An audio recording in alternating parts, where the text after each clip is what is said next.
একদা এক গ্রামে রামু নামে এক ছেলে থাকতো। সে ছিল খুবই অলস এবং অকর্মণ্য প্রকৃতির।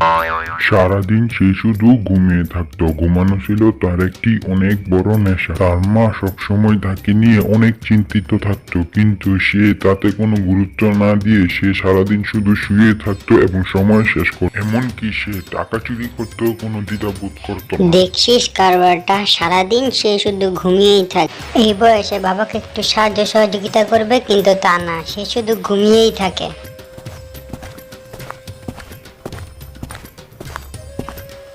ওরে সর্বনাশ, তোমার ছেলে দেখি দিনের বেলা তো ঘুমিয়ে থাকে। ওঠ, আমার সাথে চল।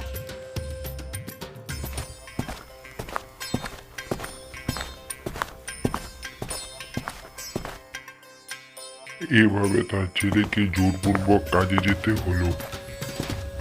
বাবার সাথে এই প্রথম সে জঙ্গল ভ্রমণ করতে গেল এবং কাজও শিখতে গেল।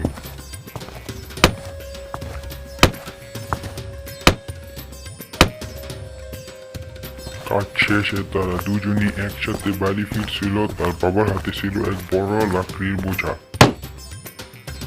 কিরে, কোথায় যাচ্ছিস? আরো তো এত কাজ বাকি আছে, তুই কোথায় দৌড়িয়ে দৌড়িয়ে যাচ্ছিস? বাড়ির মধ্যে শুধু কাজই কাজ, ভাগ্যিস আমি ওখান থেকে পালিয়ে এসে বললাম।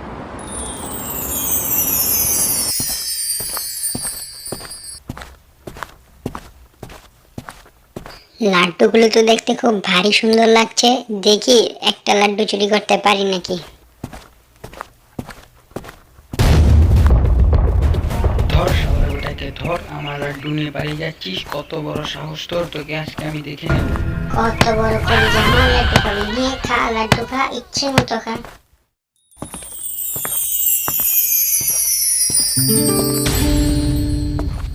তো দেখলেই তো বন্ধুরা, চুরি এবং অলসতার পরিণতি, এটি একটি ভয়াবহ অপরাধ।